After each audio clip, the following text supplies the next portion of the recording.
Olá, alunos, tudo bem com vocês? Eu sou a professora Adriana e essa é a nossa quarta aula remota de ciências. Vamos lá? Bom, na aula passada eu comentei com vocês sobre o projeto Conhecendo o Agro da ABAPA e falei também sobre a importância da sustentabilidade. Pegando esse gancho, hoje nós vamos falar um pouco sobre o crescimento populacional e o impacto ambiental que ele causa.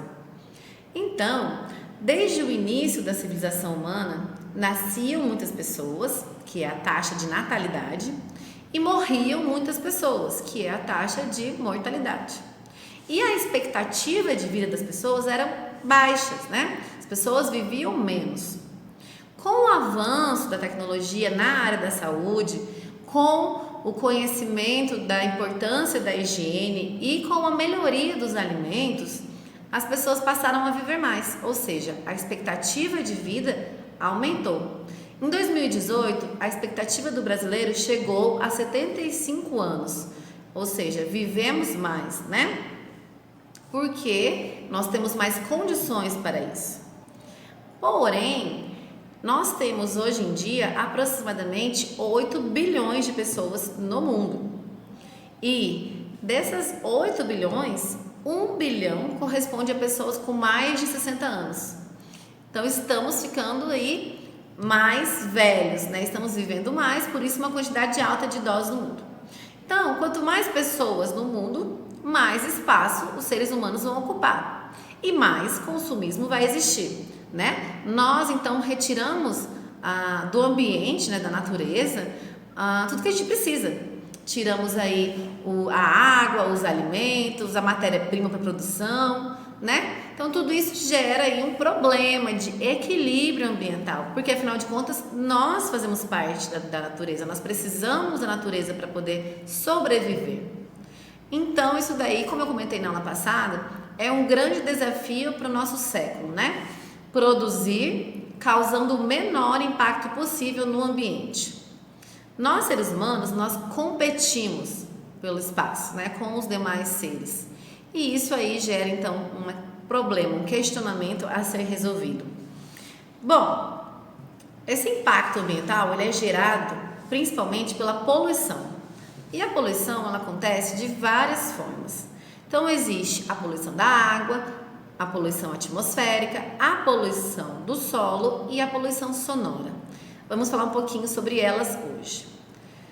A poluição da água acontece quando os dejetos humanos e de outros animais, né, material orgânico, é despejado na água. Um exemplo é o esgoto, né? Esse dejeto, né, esse material orgânico, ele vai chamar, né, as bactérias para essa água. Bactérias que não estavam ali, e uma grande quantidade de bactérias. E essas bactérias vão consumir o oxigênio. Esse processo é chamado de eutrofização, tá? E aí as bactérias vão consumir o oxigênio que existia na água. E quem precisa desse oxigênio, né? Os outros animais, como os peixes e outros tipos de bactérias. Então vai causar aí a morte desses animais. Outro problema que acontece é a produção, né? O consumo de fertilizantes e agrotóxicos. Esses produtos, eles são levados da lavoura para o rio através da chuva e com certeza vai contaminar a água, né? Tem também algumas indústrias, né, que despejam materiais tóxicos ali nesses rios, né? Até no mar também às vezes acontece de ter despejo de esgoto ou de empresas. E também nós temos o chorume. O chorume é aquele líquido que é produzido a partir da decomposição da matéria orgânica do lixo. Então, aquele líquido que sai do lixo. E ele, quando é depositado no solo, ele pode chegar até os lençóis freáticos, né? Que é o que a gente chama de lençol d'água. E pode também poluir a água. E o lençol freático, ele é a fonte que a gente mais usa para consumir água potável, né? Nós, inclusive aqui da região oeste, nós utilizamos a água do aquífero Urucuia, que é então o lençol freático da nossa região. Bom, nós temos também a poluição da atmosfera, a poluição atmosférica, a poluição do ar. Como que ela acontece? Com a industrialização, os automóveis, a queima, né, de materiais, as queimadas nas florestas, foi aumentando então a produção de gases que já existiam no ambiente, mas com o aumento dessa produção desses gases, foi acontecendo aí uma contaminação do ar. Então, o dióxido de carbono, que é produzido a partir das indústrias e das queimadas, ele aumenta a temperatura do ar, né? Aí então vem o famoso aquecimento global e polui o ar. Outro exemplo é o metano. O metano, ele é liberado a partir da produção de animais, né? Produção de animais como o gado, por exemplo. Ele é liberado pelos gases desses animais. E ele também causa prejuízo para o nosso ar, para o nosso ambiente.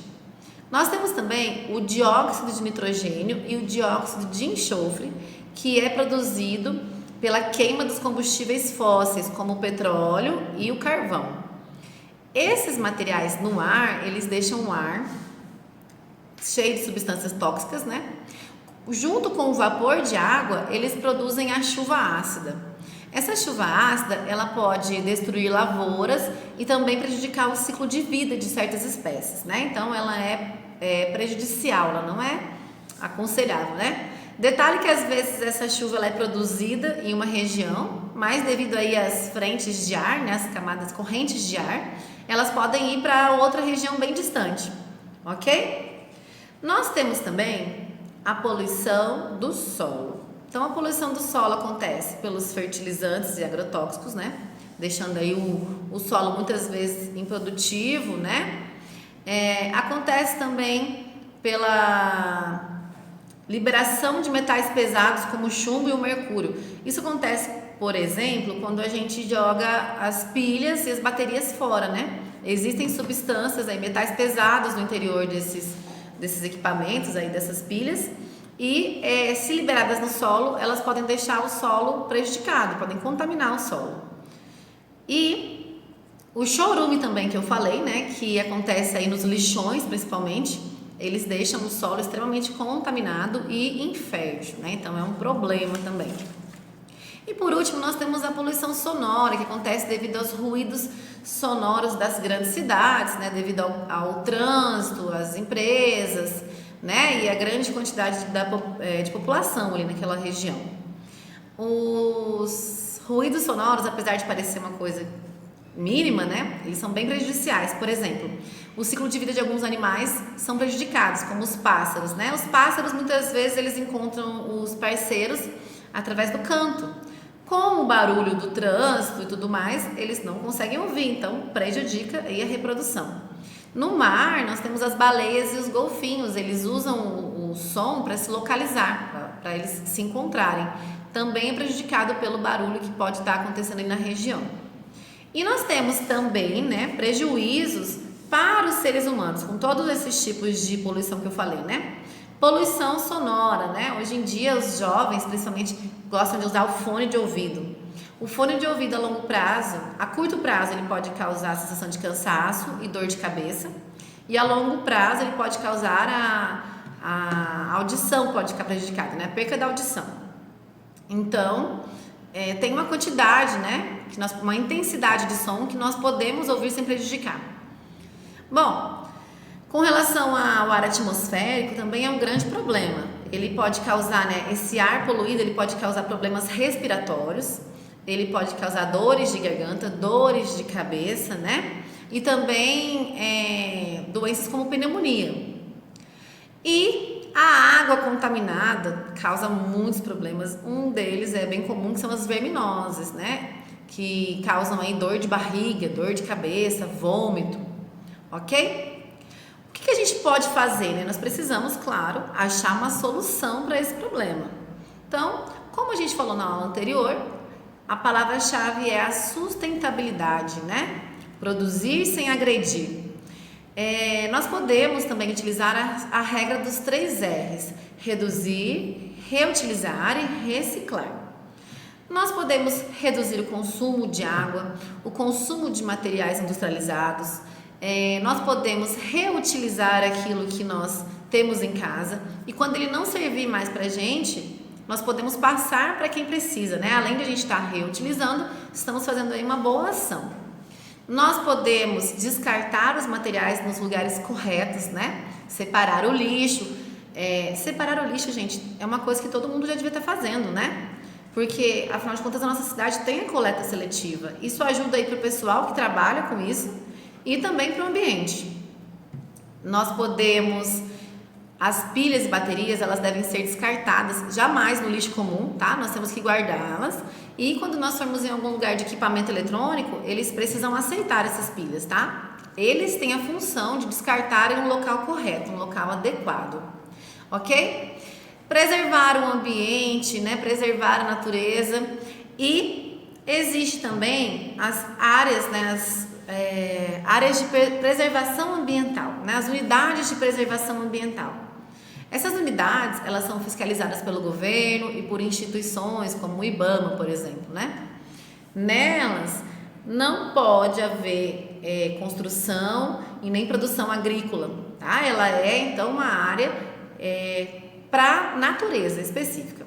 As fazendas, por exemplo, elas precisam ter as APPs, Áreas de Preservação Permanente. São os locais onde eles não podem plantar nada. Tem que deixar ali um espaço para a natureza, né? Um espaço para os animais sobreviverem. Porque, como eu falei, sem os animais, sem a natureza, os seres humanos também não vão sobreviver. Nós precisamos da natureza, nós fazemos parte da natureza. Ok, pessoal? Essas áreas de preservação, então, elas são fiscalizadas, né? Vocês acompanham aí no jornal direto dá algum problema, o pessoal não segue a lei, né? Mas existe sim e tem que ter uma fiscalização rigorosa, porque muita gente não gosta de seguir as regras, né?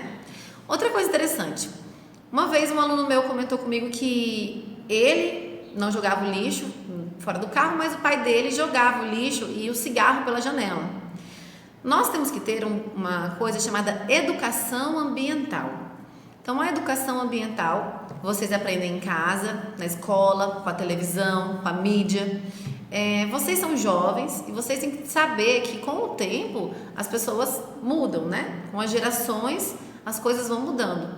Então, se o seu pai não segue a regra, lógico que você tem que respeitar o seu pai, mas você tem que saber que aquilo não é certo e você não precisa fazer algo que você sabe que não é certo. Então você tem que tomar a atitude de mudança e você pode fazer diferente, certo? Então vocês que são jovens, que têm aí toda a vida pela frente, vocês têm que ter uma conscientização da importância da preservação, da importância do consumo consciente, né?